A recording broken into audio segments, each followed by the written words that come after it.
لله الحمد لله نحمده ونستعينه ونستغفره ونؤمن به ونتوكل عليه ونعوذ بالله من شرور أنفسنا ومن سيئات أعمالنا من يهد الله فلا مضل له ومن يضلل فلا هادي له نشهد أن لا إله إلا الله وحده لا شريك له ونشهد أن سيدنا ونبينا ومولانا محمدا عبده ورسوله صلى الله تعالى عليه وعلى آله وأصحابه وأتباعه وأزواجه وذرياته وبارك وسلم تسليما كثيرا كثيرا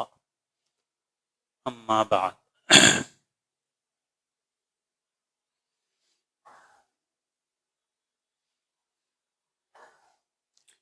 قابل احترام بزرگوں، عزیز دوستوں اور ساتھیوں، گزشتہ ایک حدیث شریف کا مضمون ذکر کیا گیا تھا اور اس کے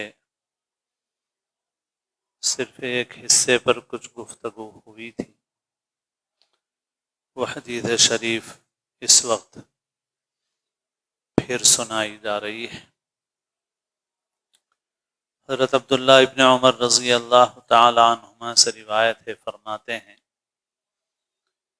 کہ اقبل علینا رسول اللہ صلی اللہ علیہ وسلم فقال یا معشر المہاجرین خمس اذا ابتلیتم بہن واعوذ باللہ ان تدرکوہن لم تظہر الفاحشة في قوم قط حتى يعلنوا بها إلا فشا فيهم الطاعون والأوجاع التي لم تكن مضت في أسلافهم الذين مضوا۔ حضرت عبداللہ ابن عمر رضی اللہ عنہما فرماتے ہیں کہ رسول اللہ صلی اللہ علیہ وسلم ہمارے پاس تشریف لائے اور آپ نے فرمایا، اے مہاجرین کی جماعت،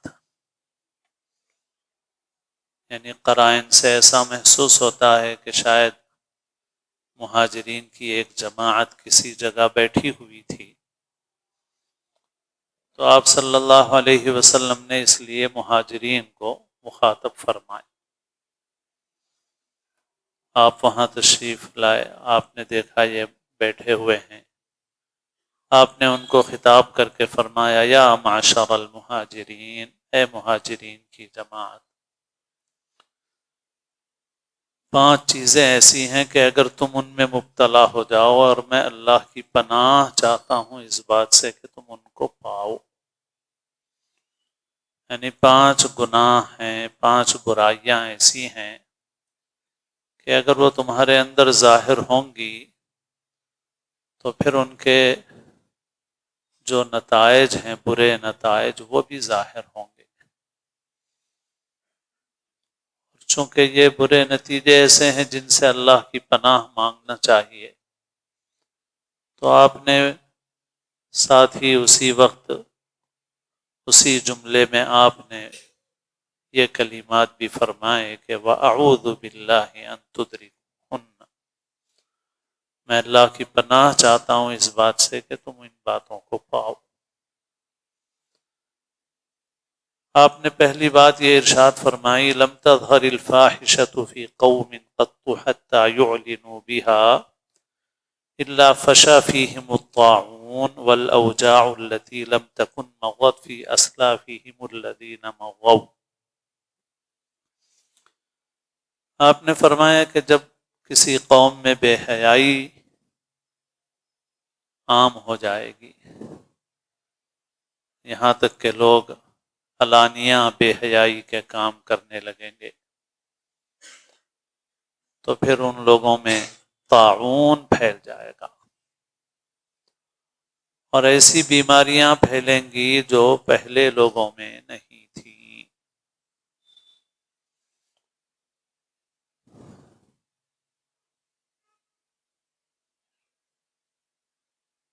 جو حالات پیش آتے ہیں اس کے جو اسباب ہم کو اپنی آنکھوں سے نظر آتے ہیں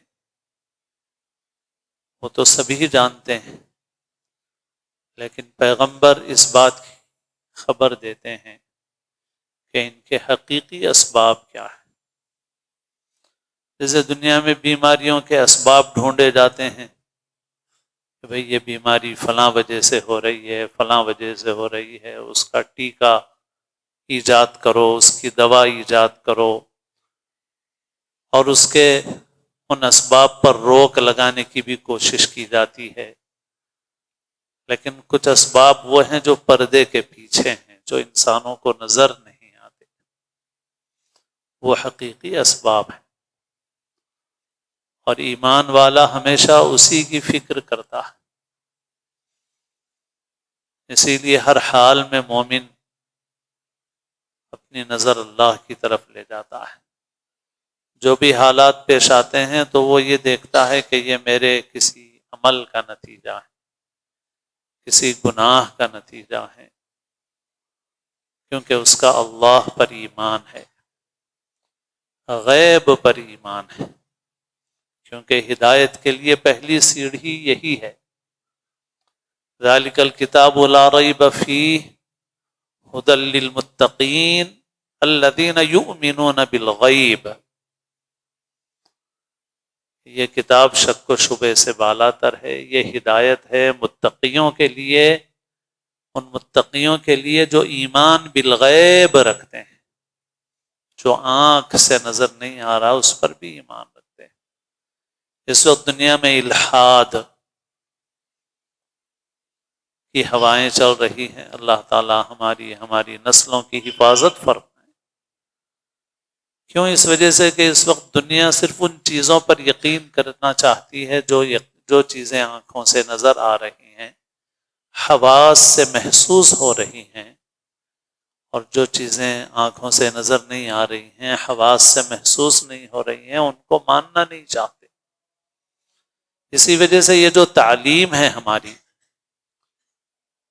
ہم جن تعلیم گاہوں کے حوالے اپنے بچوں کو کیے ہوئے ہیں، تو یہ تعلیم بڑی خطرناک اسی وجہ سے ہے کہ اس تعلیم کے ذریعے سے یہ زہر دیا جا رہا ہے کہ انسان کی نظر خدا پر نہ رہے، اسباب پر ہو جائے۔ اس لیے سائنس کو پڑھایا بھی اسی طرح جا رہا ہے۔ اسی وجہ سے ایک بار مولانا خالد بیگ ندوی صاحب مدثر لہو، جو تعلیم کے میدان میں اپنی زندگی لگائے ہوئے ہیں، ایک مرتبہ بات آئی ان کتابوں کی جن کتابوں میں مورتیاں ہیں، تصویریں ہیں، اور دوسری طرف کچھ کتابیں ایسی ہیں جن کے اندر مورتیاں اور تصویریں نہیں ہیں، بت پرستی کی چیزیں نہیں ہیں۔ تو مولانا نے بتایا کہ اگر غور سے دیکھا جائے تو وہ عام طور پر جن کتابوں میں تصویریں، مورتیاں، بت پرستی کی چیزیں نظر آ رہی ہیں، ان سے کراہیت ہوتی ہے، ہونی بھی چاہیے، کیونکہ ہمارا عقیدہ توحید کا عقیدہ ہے، ہم ایک اللہ کے ساتھ کسی طرح سے کسی کو شریک نہیں کرتے۔ لیکن ان کی شناعت اور قباحت تو ذہن میں ہے، تو اس وجہ سے کراہیت ہوتی ہے کہ بھئی یہ سب شرک کی چیزیں اس کے اندر ہیں۔ مولانا نے فرمایا کہ اس سے زیادہ خطرناک وہ کتابیں ہیں جن میں آپ کو اس قسم کی تصویریں نظر نہیں آ رہی، کیونکہ ان کتابوں میں شرک تو ہے مگر خدا کا اقرار بھی ہے، اگرچہ خدا کے ساتھ دوسروں کو شریک کیا جا رہا ہے، لیکن جو کتابیں آپ کو ان تصویروں سے خالی نظر آ رہی ہیں وہ اس طرح سے ڈیزائن کی گئی ہیں کہ ان کو مسلسل پڑھتے رہنے سے ایسی ذہنیت بن جاتی ہے کہ انسان خدا بیزار ہو جاتا ہے، اس کا یقین صرف اسباب پر ہو جاتا ہے اور اللہ پر اس کا یقین باقی نہیں رہتا۔ تو یہ بات اس لیے بھی عرض کی میں نے کہ ہم لوگ اپنے بچوں کو صرف ناظرہ پڑھا کے مطمئن ہیں، ٹیوشن پڑھا کے مطمئن ہیں، نہ اردو سے ان کو واقف کراتے ہیں، نہ دینیات سے واقف کراتے ہیں، نہ سیرت سے واقف کراتے ہیں۔ ہم سمجھ رہے ہیں کہ دنیا میں بڑی اچھی تعلیم پا رہا ہے بچہ ہمارا، اور باقی اتنا ناظرہ پڑھا دیا جائے، ایک آدھ ٹیوشن پڑھا دیا جائے، بس ہو گئی دینی تعلیم۔ تو یہ ہمارا طرز عمل صحیح نہیں ہے۔ ہمیں فکر کرنا چاہیے کہ ہم ہمارے بچوں کے اندر اللہ پر ایمان ان کے اندر پیوست کریں، اللہ اور اس کے رسول کی محبت ان کے دل میں بٹھائیں، یہ زیادہ اہم ہے۔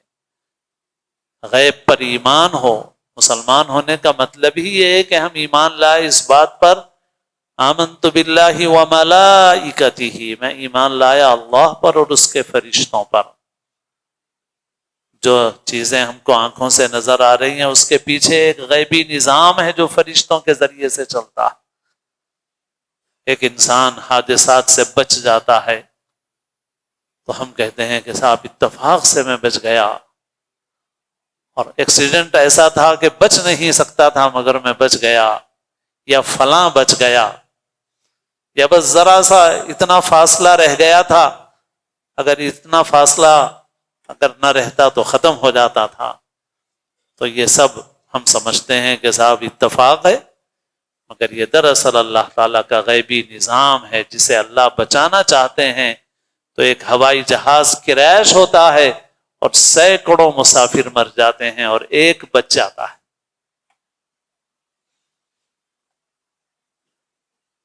ایک کیسے بچ گیا بھائی؟ اللہ جسے بچانا چاہتے ہیں بچاتے ہیں، اللہ کا غیبی نظام ہے جو کام کر رہا ہے۔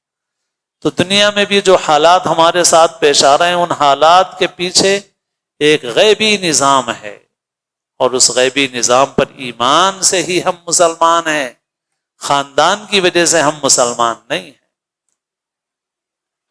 تو اسی لیے مومن جب بھی اس کے ساتھ حالات پیش آتے ہیں تو وہ اللہ تعالیٰ کی طرف نظر کرتا ہے، اچھے حال میں اللہ کا شکر کرتا ہے، ناموافق حالات پیش آتے ہیں تو اپنے اعمال کا جائزہ لیتا ہے۔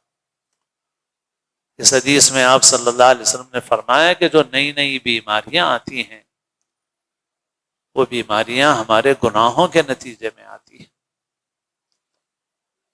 اور جب کسی قوم میں بے حیائی پھیل جائے اور علانیہ ہونے لگے پھر اللہ تعالیٰ بیماریاں مسلط کر دیتے ہیں، اور ایسی بیماریاں پیدا ہوتی ہیں جو پہلے لوگوں میں نہیں تھی۔ اب آج دیکھیے تو ایسی ہی صورتحال ہے، دنیا میں لوگ ان کے دوسرے اسباب ڈھونڈ رہے ہیں اور اس کا علاج کر رہے ہیں، مگر مومن کو حقیقی اسباب کی فکر کرنا چاہیے اور اس کے علاج کی فکر کرنا چاہیے، ان حقیقی اسباب۔ اس لیے اپنے گھروں کے ماحول کو بے حیائی سے بچائیں۔ پہلی چیز ہے لباس۔ اللہ تعالیٰ نے پہلے انسان کو جب جنت سے بھیجا تو قد انزلنا علیکم لباسا یواری سوآتکم وریشا، اللہ نے انسان سے کہا، یعنی ہمارے دادا، ہمارے جد امجد حضرت آدم سے جو پہلے انسان ہیں ان کو اور حضرت حوا کو اتارا اور کہا یا بنی آدم قد انزلنا علیکم لباسا یواری سوآتکم وریشا، اے آدم کے بیٹو ہم نے تمہارے لیے لباس اتارا ہے، ایسا لباس۔ دو چیزیں اللہ نے بیان فرمائی، یواری سوآتکم وریشا، جو تمہاری شرمگاہوں کو چھپائے، تمہارے بدن کو چھپانے کا کام کرے، اور تمہارے لیے زینت اور آرائش کا ذریعہ ہو۔ تو لباس میں زینت و آرائش بھی ہے، اور لباس میں ستر ہے، اور لباس کا اصل مقصد ہے یہ۔ اب یہ مقصد مولانا تو نہیں بیان کر رہے ہیں، مفتی صاحب نہیں بیان کر رہے ہیں، خطیب نہیں بیان کر رہے ہیں، جسے اللہ تعالیٰ کا بیان کیا ہوا یہ مقصد بھی سمجھ میں نہ آئے تو اس کا اللہ پر کیسا ایمان ہے بھائی؟ اب لباس خود ننگے پن کی چیز بن گیا۔ اب کسی کی طرف نظر اس لیے نہیں جاتی کہ اس کا لباس اچھا ہے، بلکہ نظر اس لیے جاتی ہے کہ اس کے اوپر لباس نہیں ہے۔ یا ایسا لباس ہے کہ جس کو لباس نہیں کہا جا سکتا، بے لباسی ہے، ننگا پن ہے. اس لیے اس کی اہمیت ہے. افسوس ہے کہ بہت سے مسلمان ذرا پڑھے لکھے ہو گئے، ماڈرن ہو گئے، دنیا کی کچھ تعلیم حاصل کر لی، اب سمجھنے لگے کہ صاحب یہ سب تو مولویوں مفتیوں کی چیزیں ہیں.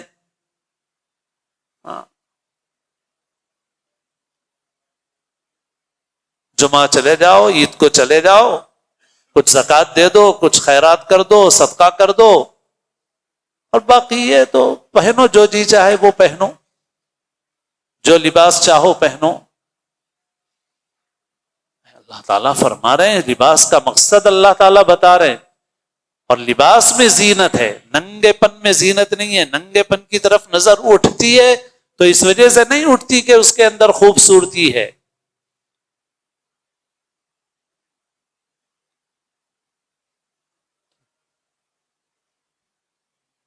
اسی لیے حدیثوں میں بھی کتنی سختی سے باتیں بتائی گئی ہیں. آپ صلی اللہ علیہ وسلم نے فرمایا سَيَكُونُ فِي آخِرِ أُمَّتِي نساء کاسیات عاریات، میری امت کے اخیر زمانے میں ایسی عورتیں پیدا ہوں گی جو لباس پہن کر بھی ننگی ہوں گی. بظاہر کپڑے پہنی ہوئی ہیں مگر ننگی ہیں. ان کا کپڑا ستر کے مقصد کو پورا نہیں کرتا، بدن کو چھپاتا نہیں ہے، بلکہ بدن کو ظاہر کرتا ہے. ان کا کپڑا وہ کپڑا چھپانے کے لیے نہیں ہے، وہ کپڑا دکھانے کے لیے ہے.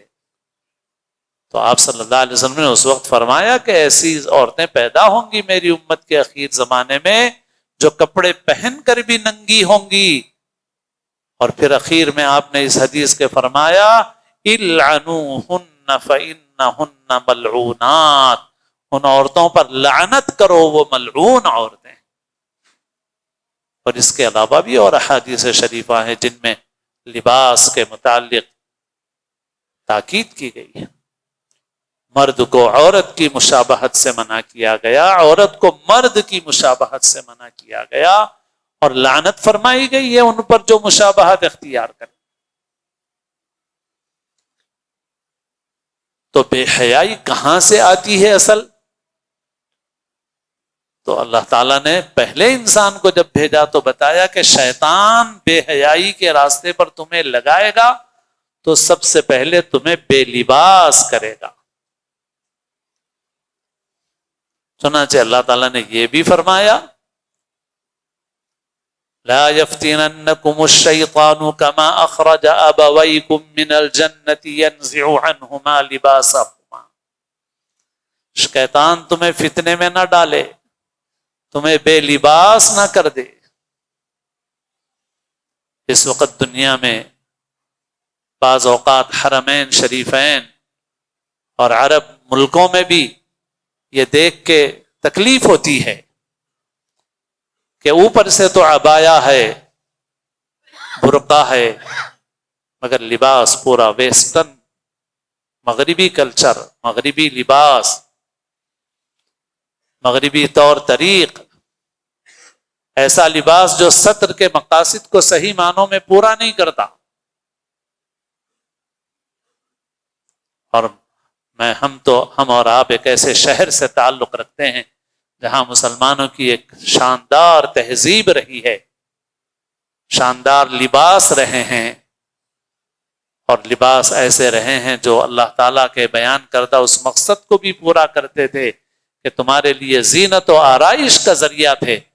مگر ان سب لباسوں کو چھوڑ دیا گیا اور یہود و نصارہ کی نقل میں وہ لباس اختیار کر لیے گئے جو لباس کے مقصد کو پورا نہیں کرتے، جو حیا پیدا کرنے کے بجائے بے حیائی کو عام کرتے ہیں.